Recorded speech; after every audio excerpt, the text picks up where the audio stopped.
مذہب کو اقرار خدا سے انکار خدا تک پہنچانے میں ارتقائی مطالعے کا بھی دخل ہے۔ یہ حضرات یہ کرتے ہیں کہ پہلے ان تمام چیزوں کو جمع کر لیتے ہیں جو کبھی مذہب کے نام سے منسوب رہی ہیں، اور اس کے بعد اپنی مرضی کے مطابق ان کے درمیان ایک ارتقائی ترتیب قائم کر لیتے ہیں جس میں ایسے تمام پہلوؤں کو یکسر نظر انداز کر دیا جاتا ہے جس سے ان کی منظومہ ارتقائی ترتیب مشتبہ ہو سکتی ہو۔ مثلاً انسانیات یعنی اینتھروپولوجی اور سماجیات یعنی سوشیالوجی کے ماہرین نے زبردست مطالعہ اور تحقیق کے بعد یہ دریافت کیا ہے کہ خدا کا تصور کئی خداؤں سے شروع ہوا اور بتدریج ترقی کرتے کرتے ایک خدا تک پہنچا، لیکن یہ ترقی ان کے نزدیک الٹی ہوئی ہے کیونکہ خدا کے تصور نے ایک خدا کی شکل اختیار کر کے اپنے آپ کو تضاد میں مبتلا کر لیا ہے۔ کئی خدا کا تصور کم از کم اپنے اندر یہ قدرت رکھتا تھا کہ مختلف خداؤں کو ماننے والے ایک دوسرے کو تسلیم کرتے ہوئے باہم مل جل کر رہیں، مگر ایک خدا کے عقیدے نے قدرتی طور پر تمام دوسرے خداؤں اور ان کے ماننے والوں کو باطل ٹھہرایا اور برتر مذہب یعنی ہائیر ریلیجن کا تصور پیدا کیا، جس کی وجہ سے قوموں اور گروہوں میں کبھی نہ ختم ہونے والی جنگیں شروع ہو گئیں۔ اس طرح خدا کے تصور نے غلط سمت میں ارتقا کر کے خود ہی اپنے لیے موت کا سامان مہیا کر دیا ہے، کیونکہ ارتقاء کا قانون یہی ہے۔ مین ان دا ماڈرن ورلڈ، پیج 112۔ مگر اس ارتقائی ترتیب میں صریح طور پر اصل واقعے کو نظر انداز کر دیا گیا ہے، کیونکہ معلوم تاریخ کے مطابق سب سے پہلے پیغمبر حضرت نوح تھے، اور ان کی دعوت کے متعلق ثابت ہے کہ وہ ایک خدا کی دعوت تھی۔ اس کے علاوہ تعدد آلہہ یعنی پولیتھیزم کا مطلب بھی مطلق تعدد نہیں ہے۔ کبھی کوئی قوم ان معنوں میں مشرک نہیں رہی ہے کہ وہ بالکل یکساں نوعیت کے کئی خدا مانتی ہو۔ اس کے برعکس تعدد آلہہ کا مطلب ایک بڑے خدا کو مان کر کچھ اس کے مقربین خاص کا اقرار کرنا ہے جو ذیلی خداؤں کے طور پر کام کرتے ہیں۔ شرک کے ساتھ ہمیشہ ایک خدائے گان کا تصور پایا جاتا رہا ہے۔ ایسی حالت میں ارتقائی مذہب ایک بے دلیل عقیدے کے سوا اور کیا ہے؟ مارکسی نظریہ تاریخ اور زیادہ بے معنی ہے۔ یہ نظریہ اس مفروضے پر مبنی ہے کہ اقتصادی حالات ہی وہ اصل عامل ہیں جو انسان کی تعمیر و تشکیل کرتے ہیں۔ مذہب جس زمانے میں پیدا ہوا وہ جاگیرداری اور سرمایہ داری نظام کا زمانہ تھا۔ اب چونکہ جاگیرداری اور سرمایہ داری نظام استحصال اور لوٹ کھسوٹ کا نظام ہے، اس لیے اس کے درمیان پیدا ہونے والے اخلاقی و مذہبی تصورات بھی یقینی طور پر اپنے ماحول ہی کا عکس ہوں گے۔ وہ لوٹ کھسوٹ کے نظریات ہوں، مگر یہ نظریہ علمی حیثیت سے کوئی وزن رکھتا ہے اور نہ تجزیے سے اس کی تصدیق ہوتی ہے۔ یہ نظریہ انسانی ارادے کی بالکلیہ نفی کر دیتا ہے اور اس کو صرف معاشی حالات کی پیداوار قرار دیتا ہے۔ اس کا مطلب یہ ہے آدمی کی اپنی کوئی ہستی نہیں۔ جس طرح صابن کے کارخانے میں صابن ڈھلتے ہیں، اسی طرح آدمی بھی اپنے ماحول کے کارخانے میں ڈھلتا ہے۔ وہ الگ سے سوچ کر کوئی کام نہیں کرتا، بلکہ جو کچھ کرتا ہے اسی کے مطابق سوچنے لگتا ہے۔ اگر یہ واقعہ ہے تو مارکس جو خود بھی سرمایہ دارانہ نظام کے اندر پیدا ہوا تھا، اس کے لیے کس طرح ممکن ہوا کہ وہ اپنے وقت کے معاشی حالات کے خلاف سوچ سکے؟ کیا اس نے زمین کا مطالعہ چاند پر جا کر کیا تھا؟ اگر مذہب کو پیدا کرنے والی چیز وقت کا اقتصادی نظام ہے، تو آخر مارکسزم بھی وقت کے اقتصادی نظام کی پیداوار کیوں نہیں ہے؟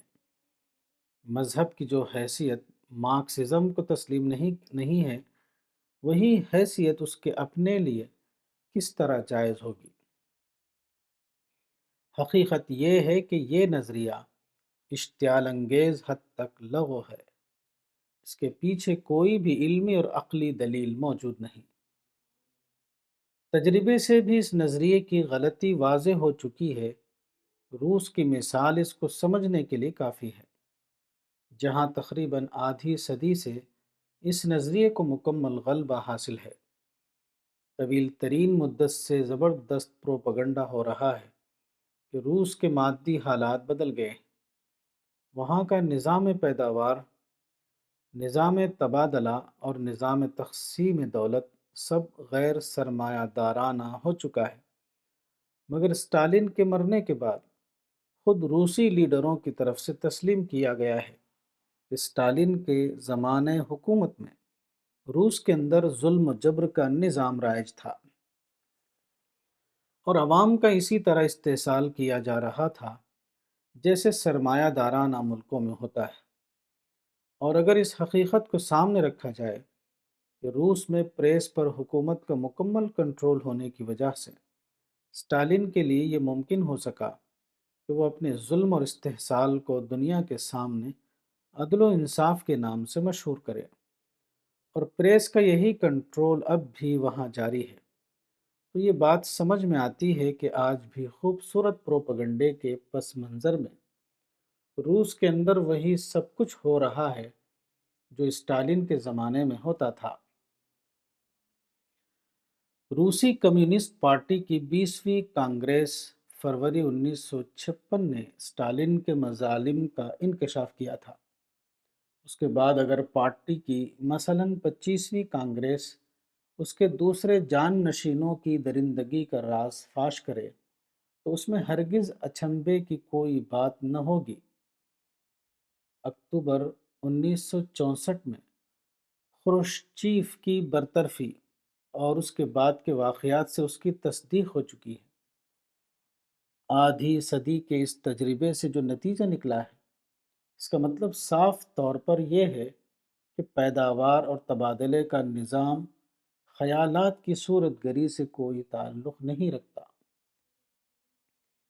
اگر انسانی ذہن نظام پیداوار کا تابع ہوتا اور اسی کے مطابق خیالات پیدا ہوا کرتے، تو اشتراکی حکومت میں ظلم اور استحصال کی ذہنیت بھی یقینی طور پر ختم ہونی چاہیے تھی، جبکہ وہاں پیداوار کا نظام اشتراکی اصول کے مطابق بالکل بدل دیا گیا ہے۔ حقیقت یہ ہے کہ مذہب کے خلاف دور جدید کا پورا استدلال ایک قسم کا علمی سفسطہ یعنی سائنٹیفک صوفیزم ہے، اس کے سوا اور کچھ نہیں۔ اس نام نہاد علمی استدلال کی حقیقت صرف یہ ہے کہ کہیں کی اینٹ کہیں کا روڑا، بھانمتی نے کنبہ جوڑا۔ یہ صحیح ہے کہ واقعات کے مطالعے کے لیے علمی طریقہ اختیار کیا جاتا ہے، مگر علمی طریقہ محض ایک طریقہ ہونے کی وجہ سے صحیح نتائج تک نہیں پہنچا سکتا۔ اسی کے ساتھ دوسرے ضروری پہلوؤں کو ملحوظ رکھنا بھی ضروری ہے۔ مثلاً ادھوری اور ایک رخی معلومات پر اگر علمی طریقے کو آزمایا جائے تو وہ بظاہر علمی ہونے کے باوجود ناقص اور غلط نتیجے ہی تک پہنچائے گا۔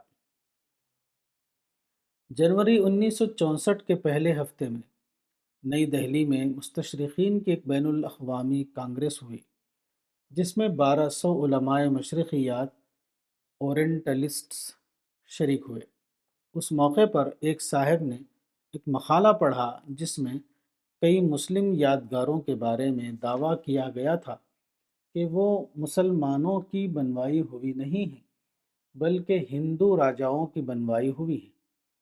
مثلاً قطب مینار جو قطب الدین ایبک کی طرف منسوب ہے، وہ دراصل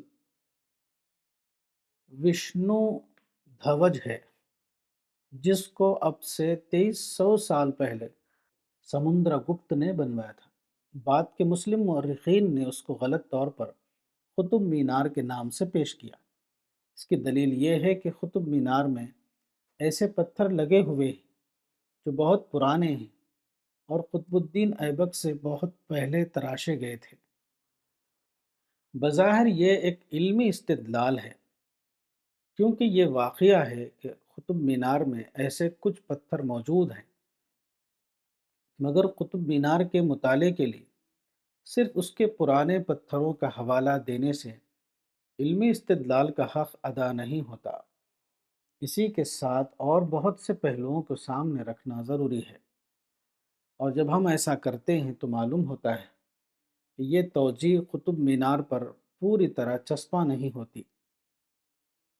اس کے بجائے یہ دوسری توجیہ زیادہ قرین قیاس ہے کہ اس کے پرانے پتھر دراصل پرانی عمارتوں کے کھنڈر سے حاصل کیے گئے، جس طرح دوسری قدیم سنگی عمارتوں میں کثرت سے اس کی مثالیں موجود ہیں۔ پھر جب اس دوسری توجیہ کو قطب مینار کی ساخت، اس کے نقش تعمیر، پرانے پتھروں کا انداز نصب، مینار کے ساتھ ناتمام مسجد اور جوابی مینار کے بقیہ آثار نیز تاریخی شہادتوں کے ساتھ ملا کر دیکھیں تو ثابت ہو جاتا ہے کہ یہی دوسری توجیہ صحیح ہے، اور پہلی توجیہ ایک مغالطے کے سوا اور کچھ نہیں۔ مخالفین مذہب کا مقدمہ بھی بالکل ایسا ہی ہے۔ جس طرح مذکورہ بالا مثال میں چند پتھروں کو ایک خاص رنگ دے کر سمجھ لیا گیا ہے کہ علمی استدلال حاصل ہو گیا، اسی طرح چند جزئی اور اکثر اوقات غیر متعلق واقعات کو ناقص رخ سے پیش کر کے یہ سمجھ لیا گیا ہے کہ علمی طریق مطالعے نے مذہب کی تردید کر دی، حالانکہ واقعے کے تمام اجزاء کو صحیح رخ سے دیکھا جائے تو بالکل دوسرا نتیجہ برآمد ہوتا ہے۔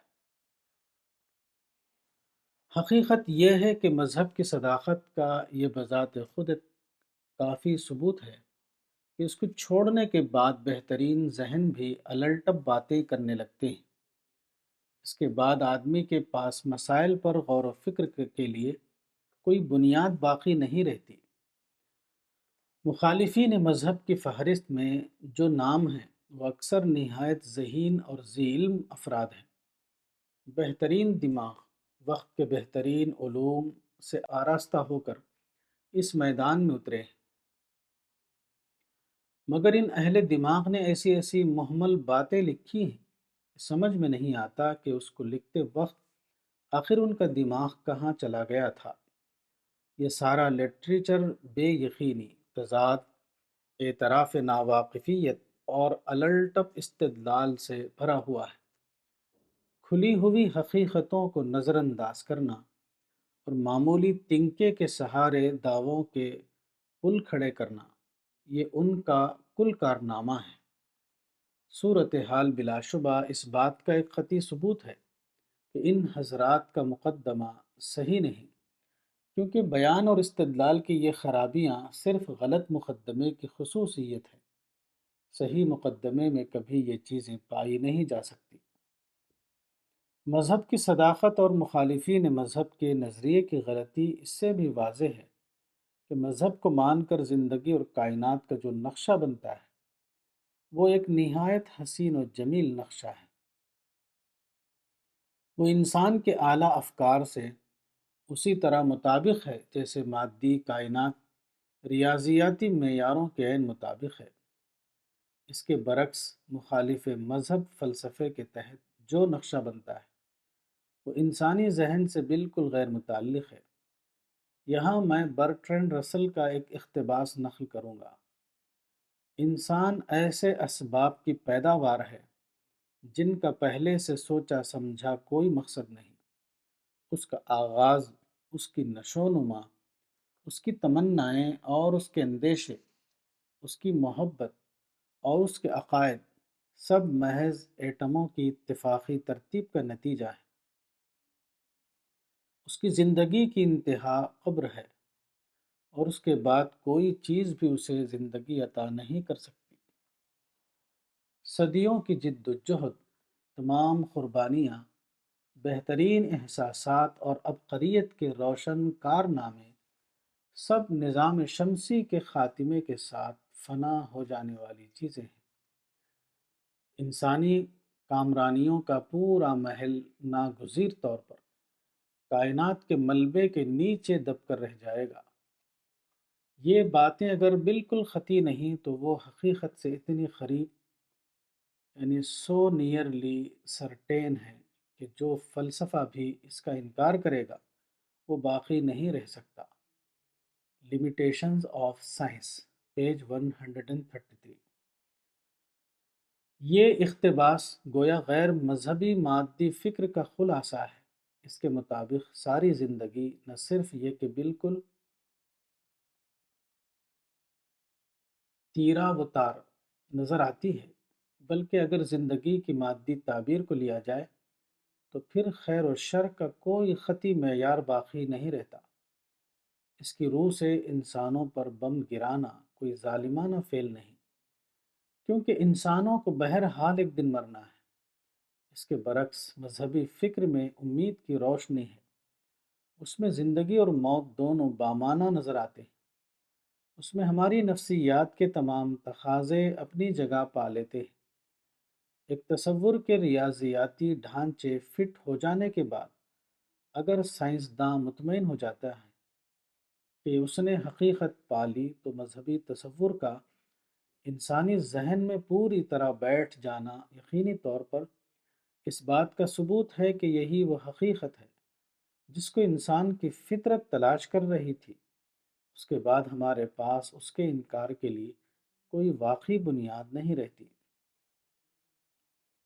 یہاں میں ایک امریکی ریاضی داں ارل چیسٹر ریکس کے الفاظ نقل کروں گا۔ میں سائنس کے اس تسلیم شدہ اصول کو استعمال کرتا ہوں جو زیادہ مختلف نظریوں میں سے کسی ایک انتخاب کے لیے کام میں لایا جاتا ہے۔ اس اصول کے مطابق اس نظریے کو اختیار کر لیا جاتا ہے جو مقابلتاً نہایت سادگی کے ساتھ تمام متنازع فی مسائل کی تشریح کر دے۔ بہت عرصہ ہوا جب یہی اصول ٹالمی کے نظریے، یعنی ٹالمیک تھیوری اور کوپرنیکس کے نظریے کے درمیان فیصلہ کرنے کے لیے استعمال کیا گیا۔ اول الذکر کا دعویٰ تھا کہ زمین نظام شمسی کا مرکز ہے۔ اس کے برعکس ثانی الذکر کہتا تھا کہ سورج نظام شمسی کا مرکز ہے۔ ٹولومی کا نظریہ اس قدر پیچیدہ اور الجھا ہوا تھا کہ زمین کی مرکزیت کا نظریہ رد کر دیا گیا۔ The Evidence of God، page 179۔ مجھے اعتراف ہے کہ میرا یہ استدلال بہت سے لوگوں کے لیے کافی نہیں ہوگا۔ ان کے مادی ذہن کے چوکھٹے میں کسی طرح خدا اور مذہب کی بات نہیں بیٹھے گی، مگر جو چیز مجھے مطمئن کرتی ہے وہ یہ کہ ان حضرات کا عدم اطمینان حقیقتاً مذہب کے حق میں استدلال کی کمی کی وجہ سے نہیں ہے، بلکہ اس کی وجہ ان کا وہ کنڈیشنڈ ذہن ہے جو مذہبی استدلال کو قبول کرنے کے لیے آمادہ نہیں ہوتا۔ جیمز جینز نے اپنی کتاب پراسرار کائنات کے آخر میں نہایت صحیح لکھا ہے کہ میرے خیال میں ہمارے جدید ذہن واقعات کی مادی توجیہ کے حق میں ایک طرح کا تعصب رکھتے ہیں۔ Our modern minds have, I think, a bias towards mechanical interpretation۔ Mysterious Universe، page 189۔ Whittaker Chambers 1901 تا 1961 نے اپنی کتاب شہادت یعنی وٹنس میں اپنے ایک واقعے کا ذکر کیا ہے جو بلا شبہ اس کی زندگی کے لیے ایک نقطہ انقلاب، یعنی ٹرننگ پوائنٹ بن سکتا تھا۔ وہ اپنی چھوٹی بچی کی طرف دیکھ رہا تھا کہ اس کی نظر بچی کے کان پر جا پڑی، اور غیر شعوری طور پر وہ اس کی ساخت کی طرف متوجہ ہو گیا۔ اس نے اپنے جی میں سوچا، یہ کتنی غیر ممکن بات ہے کہ ایسی پیچیدہ اور نازک چیز محض اتفاق سے وجود میں آ جائے۔ یقیناً یہ پہلے سے سوچے سمجھے نقشے کے تحت ہی ممکن ہوئی ہوگی، مگر اس نے جلد ہی اس خیال کو اپنے ذہن سے نکال دیا، کیونکہ اسے احساس ہوا کہ اگر وہ اس کو ایک منصوبہ مان لے تو اس کا منطقی نتیجہ یہ ہوگا کہ اسے منصوبہ ساز یعنی خدا کو بھی ماننا ہوگا، اور یہ ایک ایسا تصور تھا جسے قبول کرنے کے لیے اس کا ذہن آمادہ نہیں تھا۔ اس واقعے کا ذکر کرتے ہوئے تھامس ڈیوڈ پارکس لکھتا ہے، میں اپنے پروفیسروں اور ریسرچ کے سلسلے میں اپنے رفقاء کار میں بہت سے سائنسدانوں کے بارے میں جانتا ہوں کہ علم کیمیا اور طبیعیات کے مطالعے و تجزیے کے دوران میں انہیں بھی متعدد مرتبہ اس طرح کے احساسات سے دوچار ہونا پڑا۔ The Evidence of God in an Expanding Universe, edited by John Clover Monsma, New York, 1958, page 73 to 74۔ نظریہ ارتقاء کی صداقت پر موجودہ زمانے کے سائنسداں متفق ہو چکے ہیں۔ ارتقاء کا تصور ایک طرف تمام علمی شعبوں پر چھاتا جا رہا ہے۔ ہر وہ مسئلہ جس کو سمجھنے کے لیے خدا کی ضرورت تھی، اس کی جگہ بے تکلف ارتقاء کا ایک خوبصورت بت بنا کر رکھ دیا گیا ہے۔ مگر دوسری طرف عضویاتی ارتقاء یعنی آرگینک ایولوشن کا نظریہ، جس سے تمام ارتقائی تصورات اخذ کیے گئے ہیں، اب تک بے دلیل ہے۔ حتیٰ کہ بعض علماء نے صاف طور پر کہہ دیا ہے کہ اس تصور کو ہم صرف اس لیے مانتے ہیں کہ اس کا کوئی بدل ہمارے پاس موجود نہیں ہے۔ سر Arthur Keith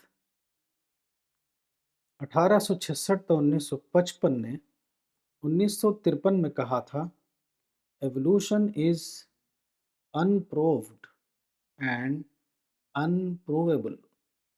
We believe it only because the only alternative is special creation and that is unthinkable۔ Islamic thought, December 1961۔ یعنی ارتقاء ایک غیر ثابت شدہ نظریہ ہے، اور وہ ثابت بھی نہیں کیا جا سکتا۔ ہم اس پر صرف اس لیے یقین کرتے ہیں کہ اس کا واحد بدل تخلیق کا عقیدہ ہے جو سائنسی طور پر ناقابل فہم ہے۔ گویا سائنسداں ارتقاء کے نظریے کی صداقت پر صرف اس لیے متفق ہو گئے ہیں کہ اگر وہ چھوڑ دیں تو لازمی طور پر انہیں خدا کے تصور پر ایمان لانا پڑے گا۔ ظاہر ہے کہ جو لوگ مادی طرز تعبیر کے حق میں اس قسم کے تعصبات رکھتے ہوں، وہ انتہائی کھلے ہوئے واقعات سے بھی کوئی سبق نہیں لے سکتے تھے، اور مجھے اعتراف ہے کہ ایسے لوگوں کو مطمئن کرنا میرے بس سے باہر ہے۔ اس تعصب کی بھی ایک خاص وجہ ہے۔ یہاں میں ایک امریکی عالم طبیعیات جارج ہربرٹ بلانٹ کے الفاظ نقل کروں گا۔ خدا پرستی کی معقولیت اور انکار خدا کا پھسپھسا پن بجائے خود ایک آدمی کے لیے عملاً خدا پرستی اختیار کرنے کا سبب نہیں بن سکتا۔ لوگوں کے دل میں یہ شبہ چھپا ہوا ہے کہ خدا کو ماننے کے بعد آزادی کا خاتمہ ہو جائے گا۔ وہ علماء جو ذہنی آزادی یعنی انٹلیکچول لبرٹی کو دل و جان سے پسند کرتے ہیں، آزادی کی محدودیت کا کوئی تصور ان کے لیے وحشت ناک ہے۔ The Evidence of God، page 130۔ چنانچہ جولین ہکسلے نے نبوت کے تصور کو ناقابل برداشت اظہار برتری قرار دیا ہے، کیونکہ کسی کو نبی ماننے کا مطلب یہ ہے کہ اس کو یہ حیثیت دی جائے کہ اس کی بات خدا کی بات ہے، اور اس کو حق ہے کہ وہ جو کچھ کہے تمام لوگ اس کو قبول کر لیں۔ لیکن جب انسان کی حیثیت یہی ہے کہ وہ خالق نہیں مخلوق ہے، وہ خدا نہیں بلکہ خدا کا بندہ ہے، تو اس صورت واقعے کو کسی خود ساختہ تصور کی بنا پر ختم نہیں کیا جا سکتا۔ ہم حقیقت کو بدل نہیں سکتے، ہم صرف اس کا اعتراف کر سکتے ہیں۔ اب اگر شتر مرغ کا انجام ہم اپنے لیے پسند نہیں کرتے تو ہماری بہترین عقل مندی یہ ہے کہ جو کچھ ہے اسے مان لیں، نہ یہ کہ جو کچھ ہے اس کا انکار کر دیں۔ حقیقت کا انکار کر کے آدمی صرف اپنا نقصان کرتا ہے، وہ حقیقت کا کچھ نہیں بگاڑتا۔ کتاب مذہب اور جدید چیلنج، مولانا وحید الدین خان، صفحہ نمبر 26۔